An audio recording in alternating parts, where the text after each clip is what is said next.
She's right there. Oh, the Dom. What a sweetie. She's ready to give her input. Aren't you ready? You ready? Yeah.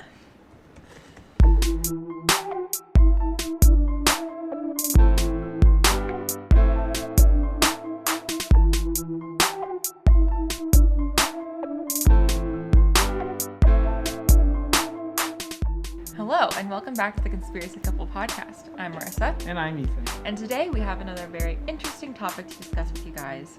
But before we get started, as always, make sure you're following us on all our social medias. On Instagram, we're Conspiracy Couple. On TikTok, we're Conspiracy Couple Podcast. And on YouTube, we're also Conspiracy Couple Podcast. And if you are not watching on YouTube, Domino is right in the corner of the screen. You can see her butt right now. She might Yeah. move over to see her face. She'll be in the cold open. You will see her. So. Yeah, Domino seems like she has a lot on her mind for this topic, so maybe we'll let her have a little bit of the floor. You never know. She has some good insight sometimes. Yeah, I think that's it.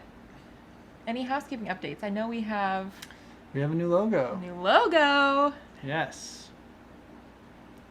It should be wherever, I don't know. We have a logo. Are you gonna put it like? Sure, I'll put it right here on the screen, even though it'll be our profile picture now, and I'm sure we'll make it our profile picture on all our social medias and stuff. Yeah. And we are going to have merch available soon. So keep an eye out for that. If you are interested in merch with our logo on it. You should be. If you like this logo, let us know. If you don't like this logo, design one that's better. If you don't like it, offer us a better option. Yes. That's the way to go. Yeah. All right. Well, that's it. Domino, anything you want to add? No? Okay. She likes the logo because she's on it. She is on the logo. Old logo didn't have her. That's right. That was so rude of us to not include Domino in the old logo. Yeah. The old logo was bad though, so it doesn't. It was a beginner logo. Yeah. It was a beginner logo. This is a Intermediate. intermediate. Yeah. Yes. Maybe one day we'll reach expert. Maybe one day we'll hire a graphic designer. If you're out there and you want to do pro bono work. Pro bono work, yeah. Let us know. Anyways, so, without further ado, nothing from Domino, nothing from you, nothing from Bean, she's behind us. So, I wanted to start a series on our channel. Yes. Oh. So, this is something that is interesting to me. I'm sure if you're interested in conspiracy theories or if you're interested in any of this kind of thing that I'm also interested in, you will be interested in this series. And so it's not going to be like one episode will come out this week and then one next week. It's going to be kind of more dispersed. And so that series is going to be Alien Encounters. Wow. So we're going to be, each Alien Encounters episode, we're going to be diving into a different story of a person or people who have claimed to have some kind of encounter or experience with aliens or extraterrestrials, whether that be abductions or something else. That's cool. I know, so I'm really excited. I think it's going to be really interesting. We'll actually be talking about actual abduction stories as opposed to throwing in a theory anytime someone goes missing that they were abducted by aliens. So these are people who actually think that they have been. So I think that's going to be really interesting. Wow. And so this is a really good one because if you guys have any ideas about any people who you know of who have claimed to be abducted by aliens or who have claimed to have some kind of interaction with extraterrestrials, let us know and we'd love to share that story. Or if you've been abducted by aliens, maybe yeah. we'll interview you. Yeah, if you have had any sort of experience that you feel was with extraterrestrials, let us know and we would love to bring you on and talk about that with you. Yeah. So that's going to be a really cool series that we can kind of keep going throughout the podcast, and it can also be kind of interactive, which is really exciting. Yeah. So the first installation of the series is going to be the story of Betty and Barney Hill. So Ethan, as always, Nothing. Nothing. Okay. Never heard of them before. Okay, so that's great. The story of the Hills has been a huge defining account. Do the Hills have eyes? The Hills do, in fact, have eyes. Mm. Yeah, so the Hills encounter has been this really big defining experience and defining topic in the world of ufology, and the questions surrounding the validity of extraterrestrial encounters, and it also shaped the way that the media looks at UFO experiences or alien abductions. So this is a really interesting one, and it's kind of one that is, I guess, like a good place to start. So Betty and Barney are a married couple, and they were described as a pretty quiet, normal couple, both very hardworking, and they were just kind of like your run-of-the-mill couple. They were very noteworthy in the fact that they were in an interracial marriage. And this What was, years this is was in the this? 60s. Okay. So Betty was white and Barney was black. And that is pretty normal now, or at least it should be. But at the time period in the 60s, it was super groundbreaking. And they were also both heavily involved in the civil rights movement. Barney, Makes sense. yes, Barney was on the chair for their area's civil rights board, and they were this quiet, unassuming, but pretty incredible couple. Cool. So I like 'em. Yes. So Barney worked the night shift at the post office, which was about 60 miles away, and Betty worked 60? 60. Oh, That's a long way. that is a long commute. Yeah, and you thought that, and people would say that your 35-mile commute was big. Yeah. Yeah, so Barney was putting in the work, and so That was like back in the day. when they had those How jalopies, how fast did cars go back then? I mean, I don't even think they had seatbelts back then. So I'm assuming they didn't go that fast.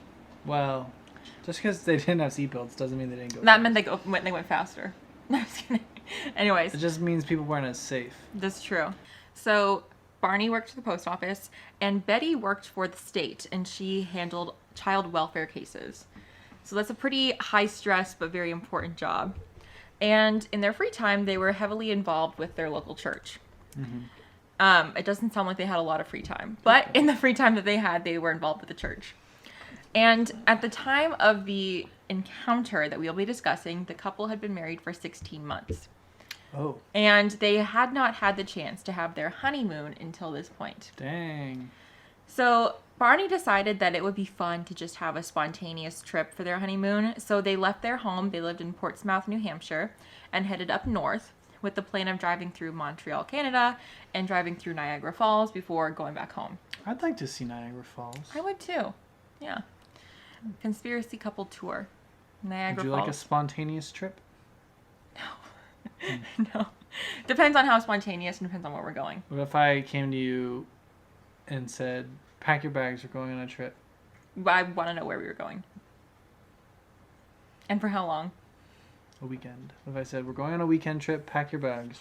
I would say where are we going. What if I told you, I'm not telling you till we get there? I would not like that. I don't Noted. really like surprises. I love Anyways. surprises. Anyways. Hint, hint, Okay. So, hint. I understand, Ethan. So, the trip was so spontaneous that they didn't even have a chance to stop at the bank before it closed for the weekend.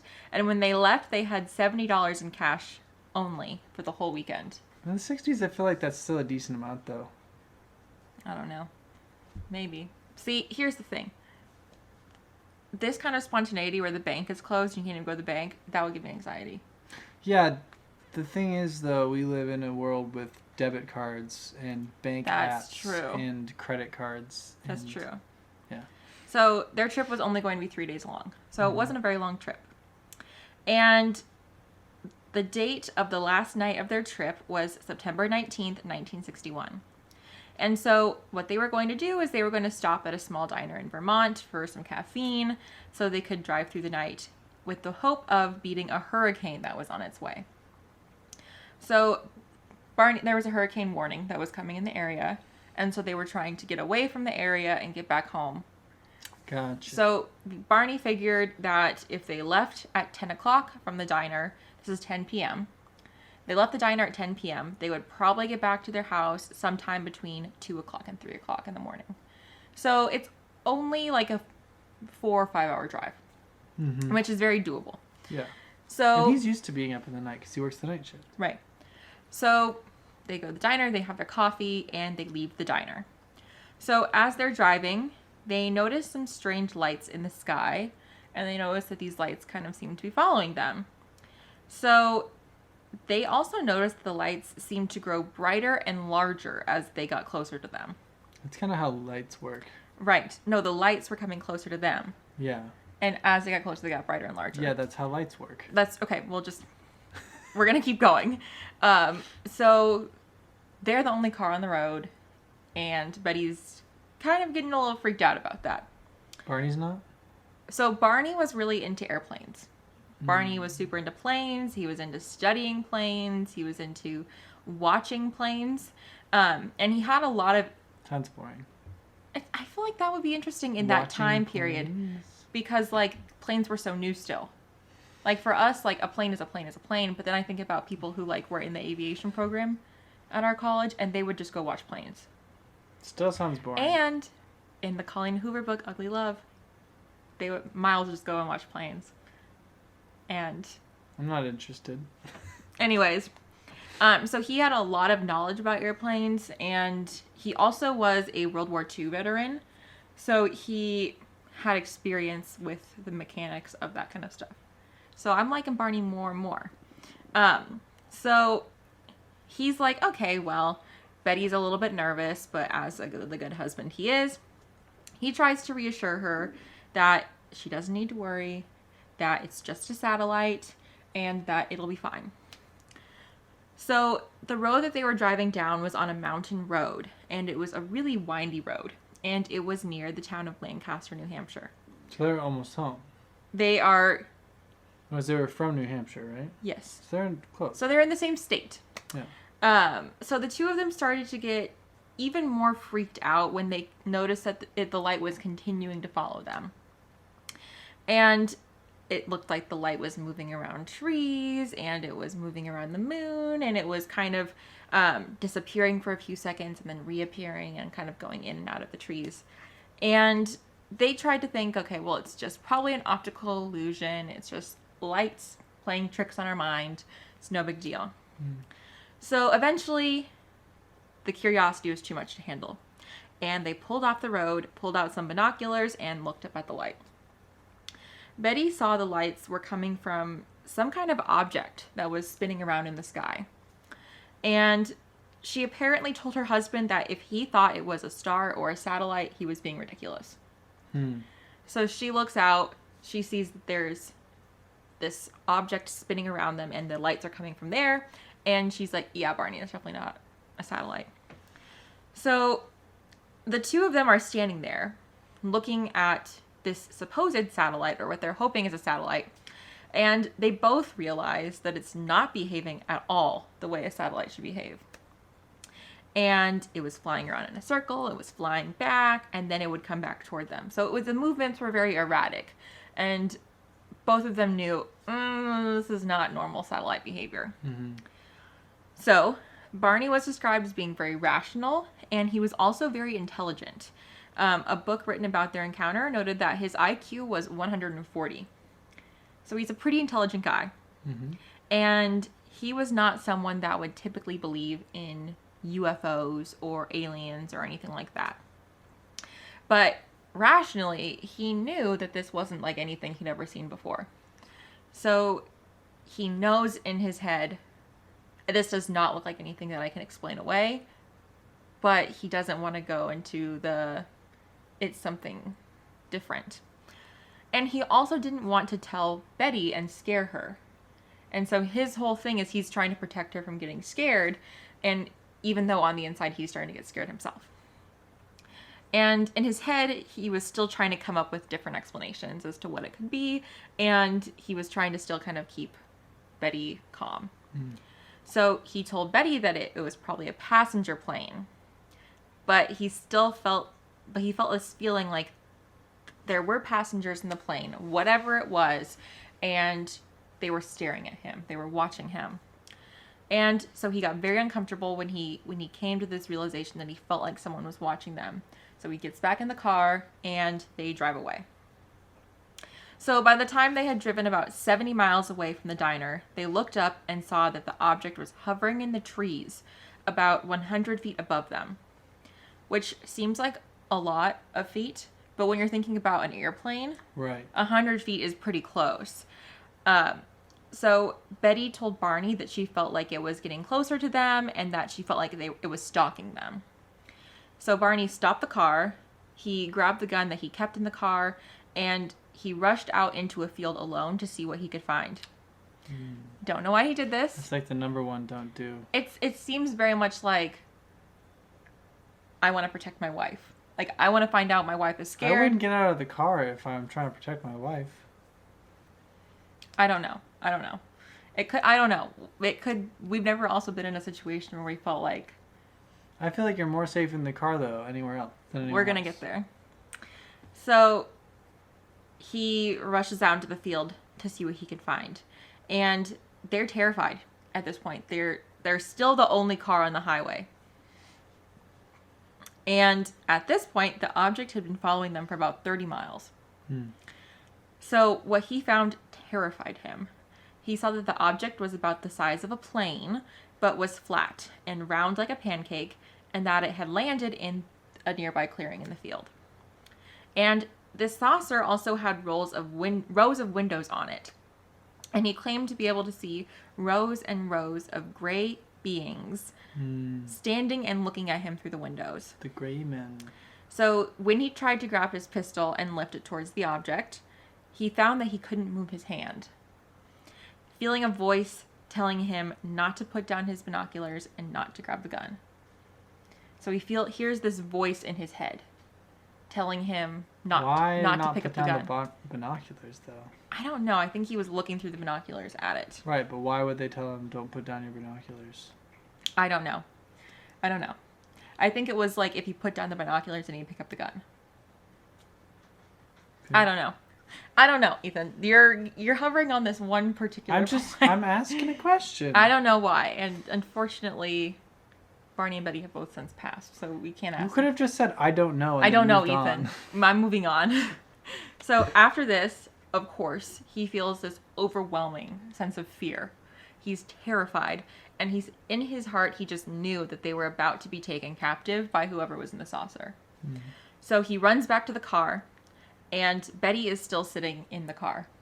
And his plan is he's going to run back in the car and drive away. But right at that moment, they heard this loud, rhythmic beeping coming from the trunk of the car. Betty and Barney were overcome with drowsiness and fell unconscious. So 2 hours later, they regain consciousness and find that they had somehow traveled 35 miles farther down the road. So when they got back home, they had no idea what had happened and how to make sense of their evening. And they both felt this strange presence, and they felt the need to examine themselves when they get home. They find that the zipper on Betty's dress was torn, and the dress was stained. Barney's shoes were scuffed. The binoculars that Barney had used to look at the saucer were broken, and there were these strange circle marks on the car. So that's what happens that night. And we're going to get into a little bit more of kind of what they were able to piece together. So following this event, Betty checked out books and researched and connected with a group that investigated UFO encounters. And this was a group called the National Investigations Committee on Aerial Phenomena. So she was she wanted to know what happened. She was stressed out and she was flustered and she had no idea what to make sense of it. So she was doing some research. So both Betty and Barney also started experiencing physical and mental issues in the months after. Betty particularly had disturbing dreams, and both her and Barney had anxiety, panic, and Barney actually developed ulcers from all of the stress.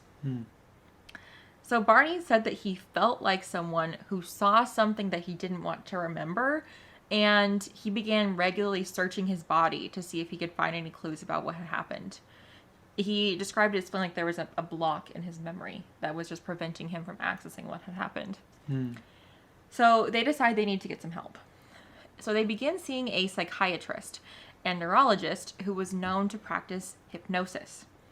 And hypnosis was pretty common at the time. And we're going to get into that a little bit more. So the psychiatrist they see is a man named Benjamin Simon. And he was pretty well known in the field of hypnosis. So they begin to see Simon weekly over the course of a few months. And with the help of hypnosis, they were apparently able to figure out what had happened that night. So apparently they were interviewed together. They would do their sessions both together and separately. And they also did 6 months of hypnosis separately from each other. And Dr. Simon recorded many of his sessions with the couple, which is pretty standard for a lot of psychiatry. And you can listen to some of his recordings and a lot of the videos on the topic I listened to. And the recordings are very interesting, but they're also very disturbing. It's clear that whatever happened, they're traumatized from the event, or at least they sound very traumatized about what they're experiencing. A lot of times you can hear them like sobbing and like shouting and yelling and screaming. And it's very scary. So I have a question for you. Yes. What do you think of hypnosis? Do you think it's legit? I don't know. I've always been curious about it. Yeah. I've always like wanted to try getting hypnotized because to me it just doesn't seem to make any sense. And I've heard people tell stories and stuff, but I've never actually like seen it happen. Yeah. So I really don't know. Yeah. I've always, in college, they had someone, like when I was, before you came to school, they had someone who came to like one of the freshman events who did hypnosis. And I remember leaving like in the middle of it because I was uncomfortable because something about it, I don't know. I think it just, maybe it's because to me, there was always this element of like giving over control of your body to someone else. Yeah. And that is something that I think is very frightening. And also like, I was like, oh, I feel like this is like spiritually kind of like a weird position to put yourself in. Yeah. But I also think that there is this very sensationalized idea of what hypnosis is. So I actually looked up for a little bit of background information on hypnosis, because it sounds like you and I kind of had maybe more of the sensationalized ideas of hypnosis. Of like the waving a watch and, oh, you're getting very sleepy. Now go do this. And then the person does whatever the hypnotist tells them to do. Not necessarily. That's what I would think of hypnosis.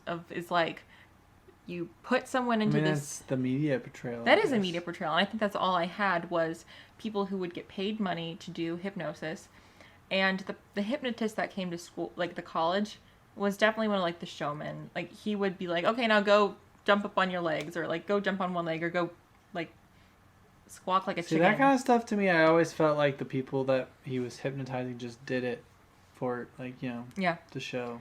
Like, I wanted him to hypnotize me just so I could sit there and be like, no. But then I was like, what if it's legit, like, though? That's why I'm interested. I'm like, what would it actually feel like? Yeah. Yeah. So, hypnosis is actually a lot more complex and is actually very different from how the media portrays it. So according to the Cleveland Clinic, hypnosis is a state of deep relaxation and focused concentration with the idea that while you are under this state of relaxation, you are more open to guided suggestion. Many of the times, suggestions related to health behaviors, such as, you know, people will go get hypnotized if they want to quit smoking, or if they want to try and eat healthier, or try and lose weight, or something like that. And hypnosis has been used in changing behaviors, such as like smoking or drinking or things like that. But it has also been used successfully in treatment for mental health issues, such as anxiety or depression.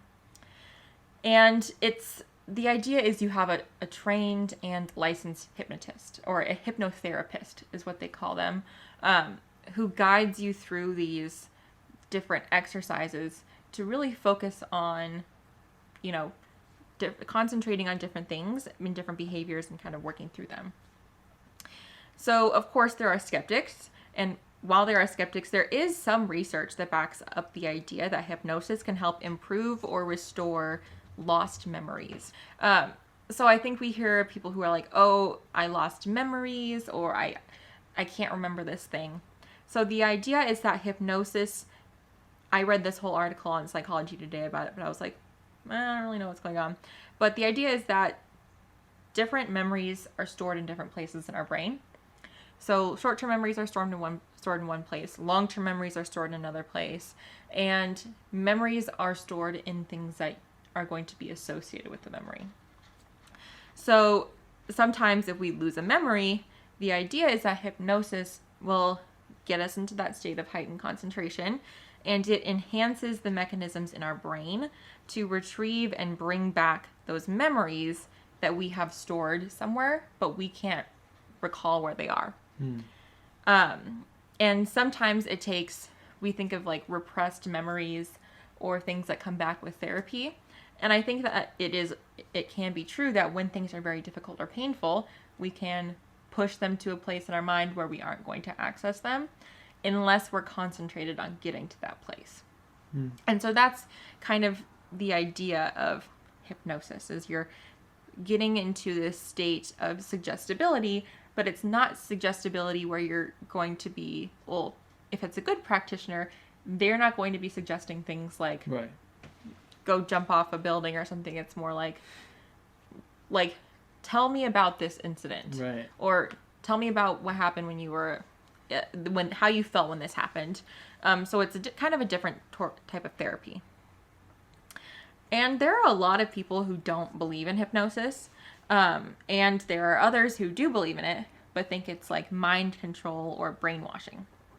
And I kind of fell into the mind control or brainwashing camp before I kind of looked into it a little bit more. But if you talk to actual hypnotherapists, they are like, that is not what it is at all.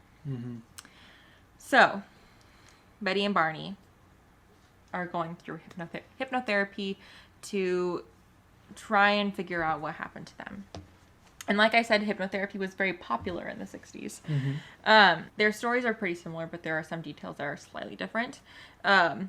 So she looks up, she sees there are these figures. Betty? Yes. Betty looks up and sees that there are these figures standing in the road in front of them. And they are the gray beings that Barney had seen. She didn't see them when Barney saw them, but she describes them as being short gray beings. And she says they're standing in the road and there is an orb of light shining behind them. So she asked Barney what was happening. And he said, it's them, in response to her question. So Betty was terrified. And apparently she tried to jump out of the car and run into the woods to escape. However, before she could escape, she was stopped by the figures who caused her to lose consciousness. And she remembered being escorted through the woods and onto the spacecraft. So the gray beings, the figures, apparently told her that there was nothing she needed to be afraid of, and that all they wanted to do was perform a few simple tests on her, and that they would let her go unharmed. So, of course, she doesn't believe them. And I heard two different encounters of how her dress came to be ripped from different videos I watched. One was the interview with her niece, and one was on just a video about it, so I'm just going to say both of them. So one encounter said that she doesn't believe them when they say they're going to just do some tests, they're not going to hurt her. So she, fights them, she kicks one of them, and they're holding her back, and her dress rips. The other encounter is that when they take her to the exam room, they tell her they are going to take off her clothes, take off her dress, but they don't know how.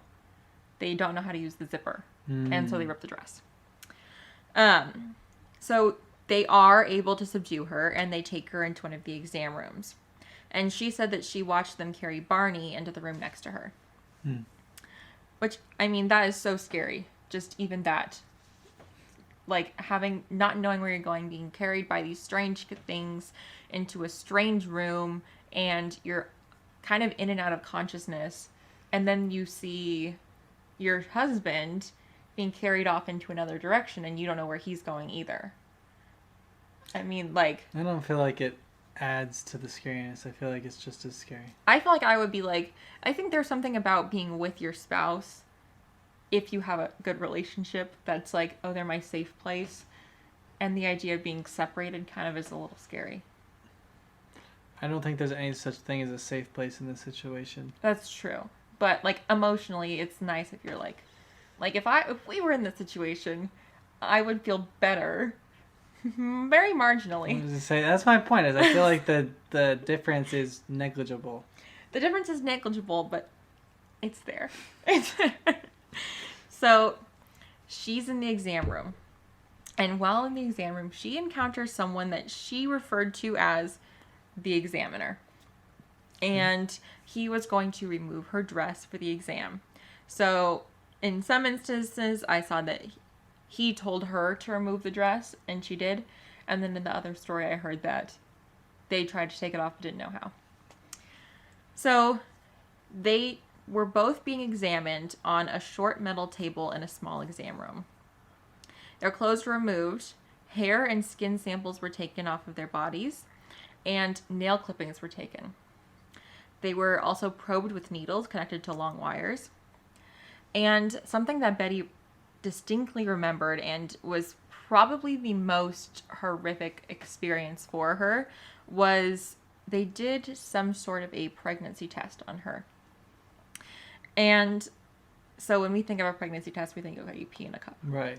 In a cup. Well, I mean, it's... Never mind. So the way that they did the pregnancy test was they took a very long needle. She said it was the longest needle she'd ever seen in her life. And they inserted it into her belly. Ooh. And she said that she remembered that being extremely painful. Yeah. And that she was writhing in pain on the table while they did it. And when she recounted this part in hypnosis, she was so disturbed. She was sobbing. She was, like, screaming. Dr. Simon had to end the session early because she was so distraught about this. So throughout the whole exam, both of them remember that they were watched by someone who they assumed to be the leader. So Barney had dentures, and apparently the gray beings were like Betty remembers them being like very intrigued by the dentures, and they thought they were so interesting because they had never seen dentures, and they were like, wow, his teeth come out.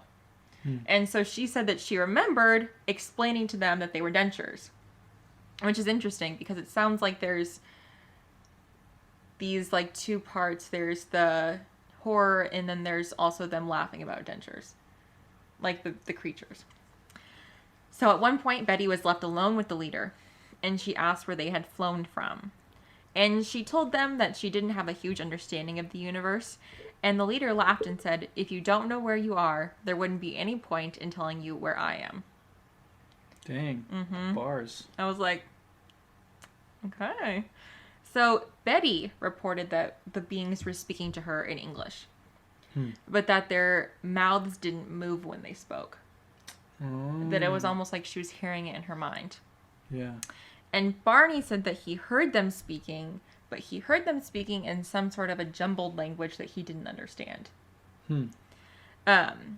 So Betty also was able to draw a star map that she had apparently seen in her dreams and during the hypnosis.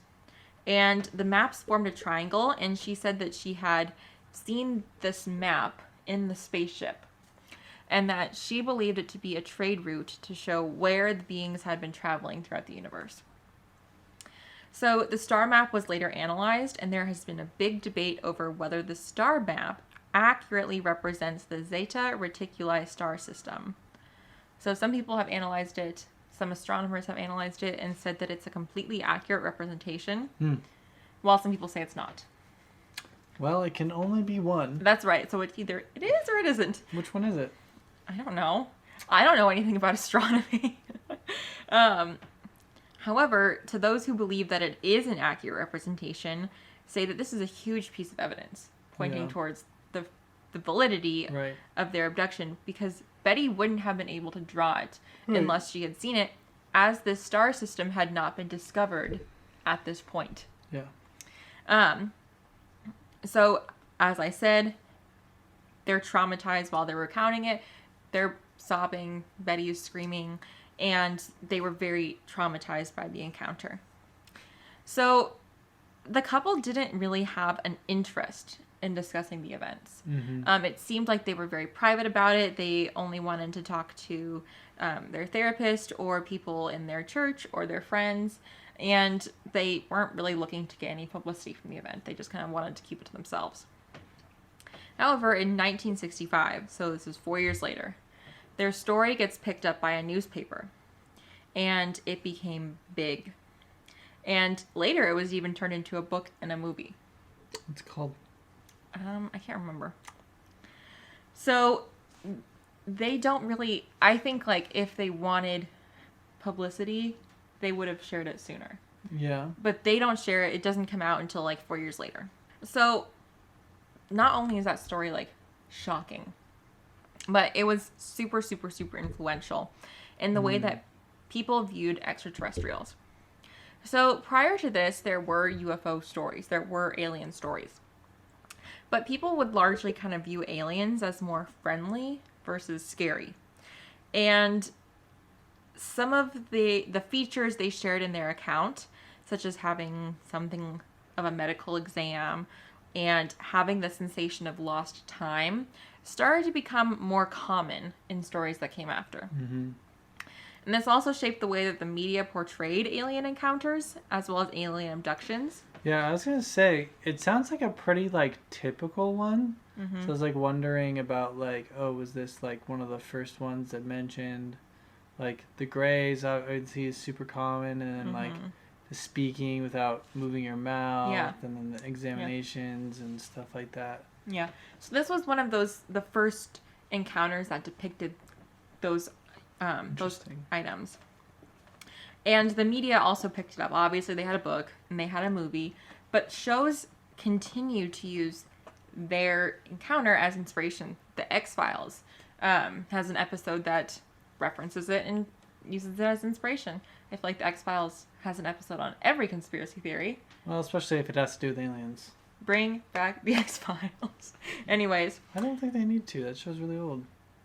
It was on for a long time. It was on like the 2000s. I feel like they're good. I feel like they've moved on. Yeah.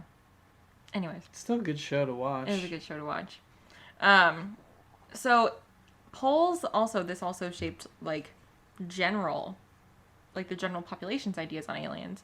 So polls that were done of the U.S. population before and after the Hill encounter showed that the amount of people who believed in UFOs and aliens actually went up following the Hill's encounter. Wow. So their story caused more people to have this belief in aliens. So Betty also discussed this encounter with the Air Force, and they created a Project Blue Book file on the subject. So I'm just going to get a little bit into Project Blue Book. And there's a TV show about that too.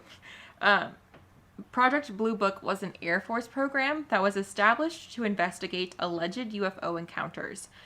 And these encounters had picked up during the Cold War era. So the goal of this project was to debunk all of the encounters, the UFO encounters that the public was having, and to help get rid of this sense of panic that was already very prevalent in the population. Mm-hmm. But that would probably have only increased if there was the belief that UFOs existed. Right. So the program was founded in 1952 and went until 1971. So when I was reading about it, I was like, this kind of sounds like the UAP investigations that were recently declassified by the government. Yeah. The government just keeps recycling their old projects. Guess so. So basically, one of the higher-ups within the program made a comment that there was no way to disprove that what they were studying were not spacecrafts from another planet, and that apparently the government had pretty much ruled out an early source for the spacecraft.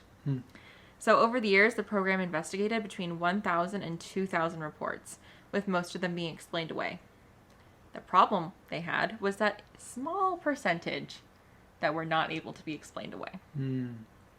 However, at the conclusion of the program, the government essentially lied to the public and said that no UFO that they had investigated had been a threat to the public. they did continue to investigate for years following this admission. Nice. Right. So they're like, don't worry, guys. Nothing is a threat. You're all going to be fine. And then they're like, yeah, that was a lie, wasn't it? Yeah. They're like, so, we're not going to talk about the fact that we lied, right? Yeah. So that kind of was another incident that was investigated by the Air Force. And this event was also very influential in their family. So Betty's niece was 13 at the time of the incident. And she was so affected by finding out what happened to her aunt that she ended up devoting her life to being a UFO researcher. Wow. Yeah, and her niece she's done a lot of interviews about this, and she's been in a lot of documentaries, and she has a lot of really good information on it. So it's pretty interesting. So that leads us to the question, what happened? What happened that led to them having this experience? What was it? So we're going to talk about what some people think could have been behind it. So the first theory is that they were stressed and exhausted. So they had been on a road trip. They were driving at night, which can tend to make people tired. And they were kind of rushing home because they were worried about a hurricane. They were also an interracial couple in the 1960s and were involved in the civil rights movement. And this would have been something that probably would have caused them a lot of stress in their personal lives. This was also during the period of the Cold War, which was a stressful time for every American citizen. And there was this huge fear that the Russians were going to invade and that they could be sending planes and they could be sending, these UFO, I guess, technologies to attack. And so they see something in the sky and they're like, oh my gosh, what is it? So that's one theory, that they were really stressed, really tired, and somehow they had this experience. Somehow had the exact same experience? Right. So their experiences were not the exact same. But close They enough. were very close, yeah.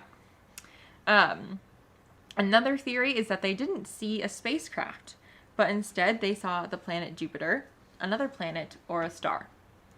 So this was the theory that Major Paul Henderson from the Air Force initially suggested to Betty.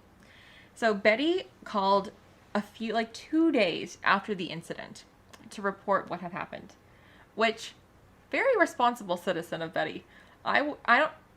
My first thought wouldn't be, I'm calling the Air Force to report this. Obviously, it wasn't her first thought because it was a few days. Right, it was but 2 days later. So she calls the Air Force to report it. Major Paul Henderson calls her a couple days later to do a longer interview.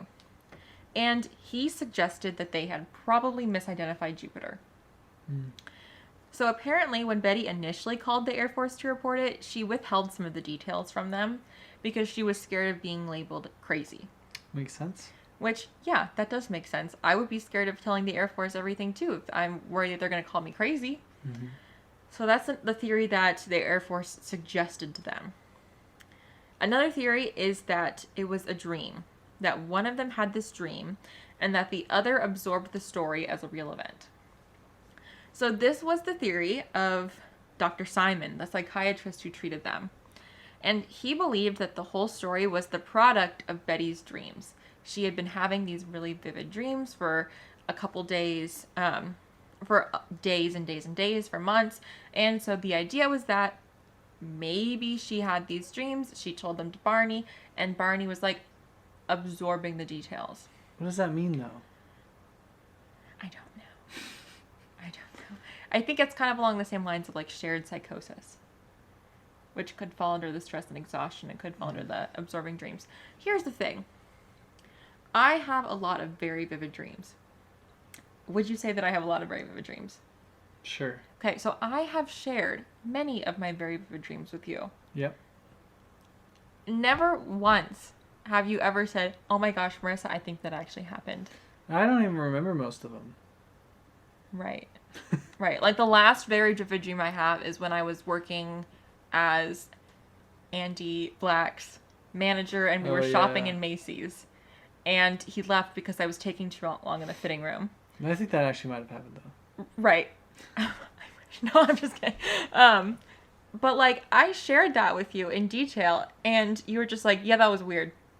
Yeah. But imagine if I was like, I had a dream that we got abducted by aliens, and I'm telling all these details, like, down to what they were saying, down to that pregnancy test that was so horrific that she was crying, and you absorbed the whole story. Doesn't make any sense. It doesn't make any sense. So, Dr. Simon says that many of the details from the story matched details that had happened in dreams she had following the incident. Well, yeah.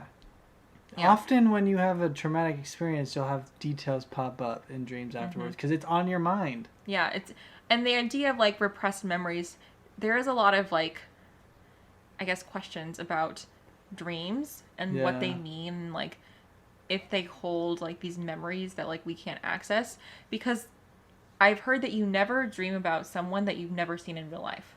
Well, or that how you've could never you? seen. Right. So, like, if she... Maybe it's the same thing with these gray beings. That she was dreaming about them because she saw them. And, like you were saying, the details could match in the dreams because she was dreaming about what happened. Right. And she was stressed out. And when you're stressed out, like, how many people, when they've been stressed out in school, have dreamt about taking a test? Not me. You haven't? Never had a dream about taking a test. Are you serious? I barely dream. Do you have any dreams about doing presentations? No. What? Am I the only one who would get dreams about... I dream... Of the two of us, yes. I dream about interviews, presentations. I dream about my RD exam. I'm, like, pretty used to public speaking, though. You are. Yeah. Public speaking has never bothered me. Can't relate. Anyways, so Barney was totally against this theory. And he said that even though there were a lot of similarities in their stories, each of them had their own unique experiences that the other did not know about. Yeah. So they were both examined separately, and they both had different experiences that they didn't share because they didn't know about it. If that theory were to be true, I wouldn't expect it to be something of this magnitude. Like, if you had a dream and you're like, I had a dream that the cats cuddled. Oh. And I was like, oh, maybe that actually happened. Like, something like that small, you know? I woke up from the dream about shopping with Andy Black and was like, there's no freaking way that happened. Well, no, but, okay, anyway, I don't know why you brought that up. That has nothing to do with what because I'm it's about. like, because you're saying, like, it would be something small. That is still small. And I'm like, I know that didn't happen. If I had a dream about being abducted by aliens, right, like, that's huge. Yeah. Just looking at, like, different magnitude of things. That was the thing I was going to say. Yes. Sorry, say it. Anyways, so there's that theory. Another popular... There's an alien outside. No, it's just a helicopter. That actually scared me. Okay. Like, actually scared. A helicopter just flew by and you couldn't hear it. And I got scared. Ethan was like, it's a helicopter. I'm like, we gotta stop this. What do you mean? Why are you telling them what happened? I just said What if it. they didn't hear it? Right, but they heard what Anyways, I said. I think that we need to wrap this up because they're coming for us. Another theory is that the couple simply made it up. But they didn't want any clout, so why would they make it up? Right. Okay. So let's get into some of the evidence that people point towards. There were some details in their encounter that matched a science fiction movie that came out in the 50s, Invaders from Mars. Specifically a scene in the movie where a woman was probed in the stomach with a very long needle. Apparently, people say that Betty enjoyed science fiction movies and that she could have seen this movie. And there was a show called The Outer Limits that depicted aliens somewhat similar to their description of the aliens. I'm going to say it. I saw a picture of the alien in The Outer Limits. I didn't see a resemblance. You could tell that it's a person wearing a mask. And Betty was asked if she had heard of the show, and she said that she had not.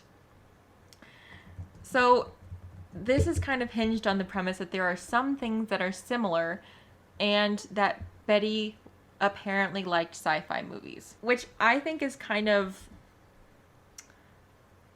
not the best evidence. Like, oh, she liked sci-fi, so she may have seen this movie. Okay. So what if she may have seen this movie? If you're going to make it up, you need to have a reason.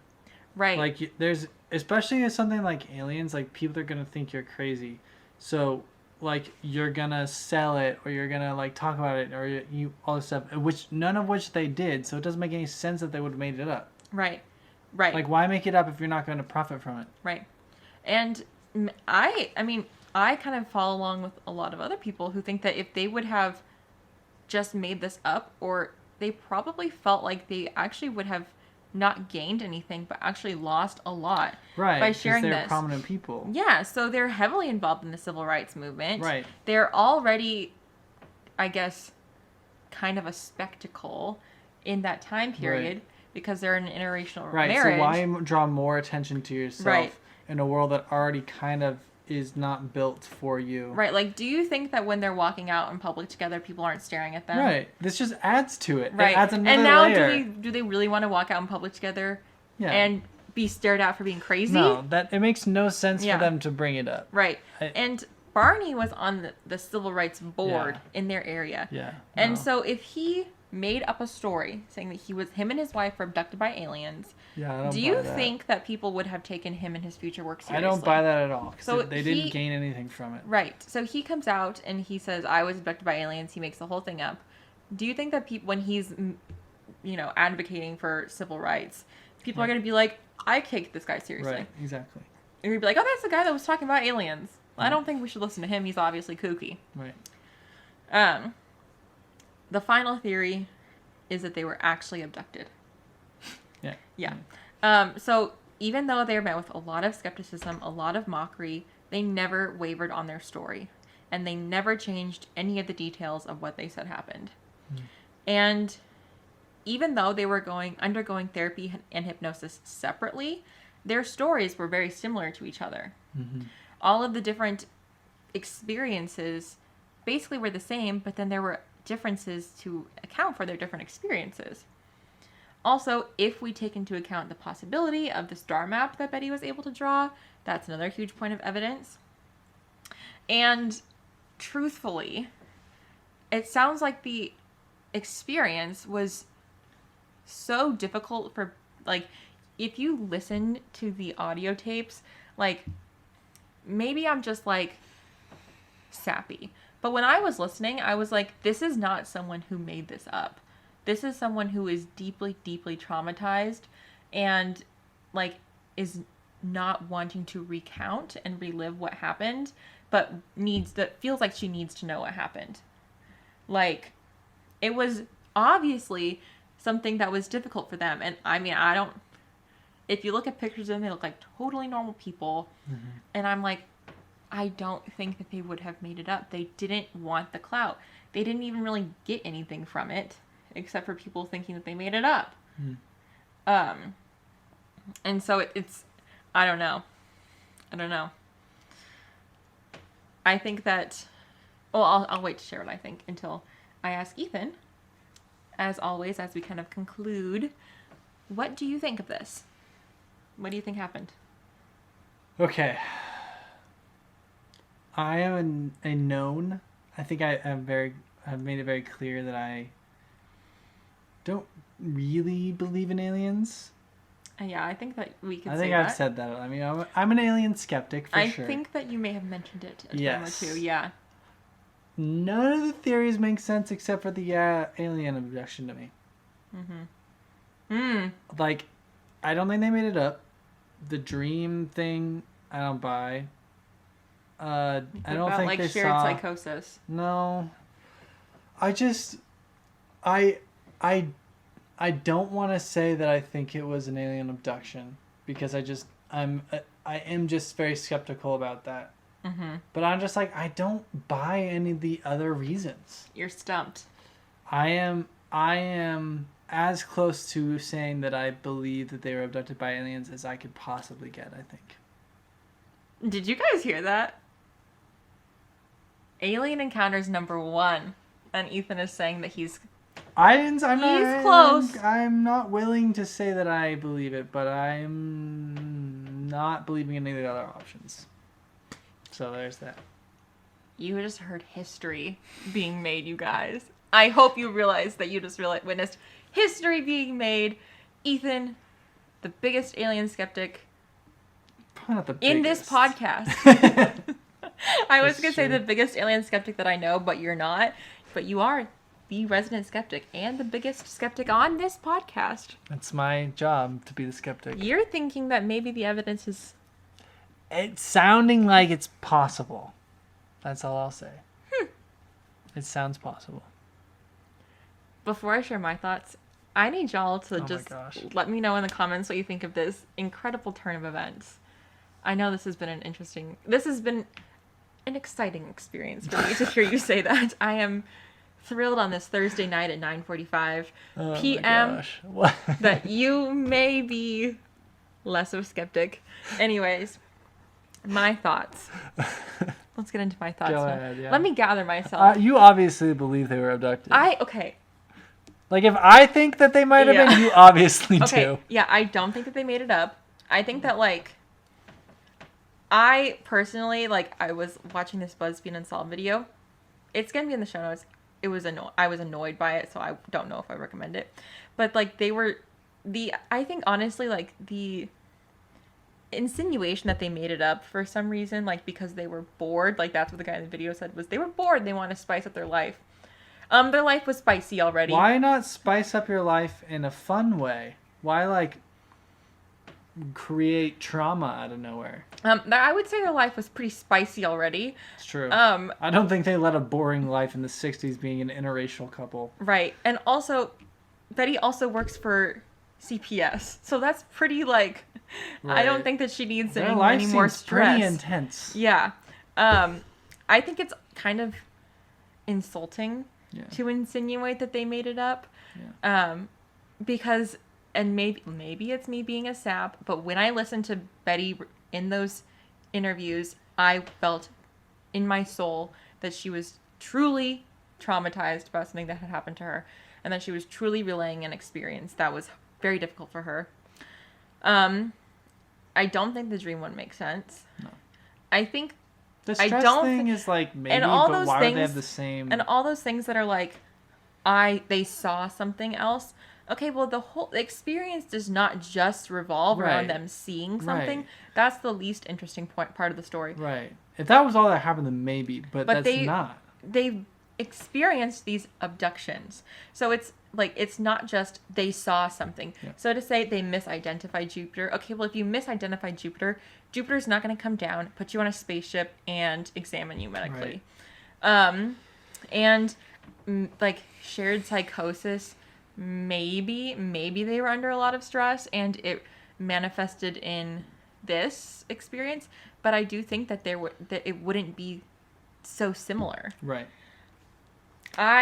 I think that it's very compelling, and I think that the explanation that is making the most sense to me at this time is that they were abducted.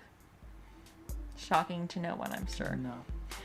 Of course, we want to open the floor to you guys. What do you think? Is there another theory that we did not mention that you think is more compelling? Yeah, if anybody's got another theory that could explain it, I am all ears. Ethan's like, please give me another theory. I don't want this to be on my record. I want to, yeah. So let us know what you guys think happened. Do you think that they were abducted? Do you think that there are other, like, alien abductions are happening? And if so, like, was this one of them? Let us know what other alien abductions you want us to cover. Yeah, absolutely.